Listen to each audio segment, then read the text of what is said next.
tuko nje ya Kigoma. Wangapi?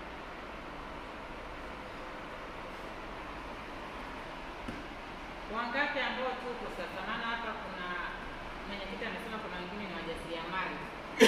Wangapi tunapatikana Kigoma? Geza ulo vipi? Tunapatikana Kigoma.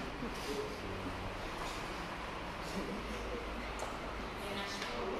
Kwanza nipende kushukuru kwa maono yenu ambayo umeanzisha, ni maono mazuri sana. Hongereni katika hilo. Mabadiliko yanaanza hivi kwa upande wa vijana. Umesema ni First Wisdom Foundation.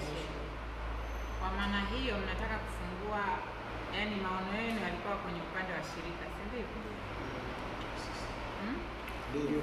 Kwa maana ya shirika kuwasaidia vijana wanaofanyaje, wanaotumia nini, madawa ya kulevya, mazingira magumu, lakini na wale ambao wameathirika na madawa ya kulevya. Tumesha rekodi tayari, mdogo wangu.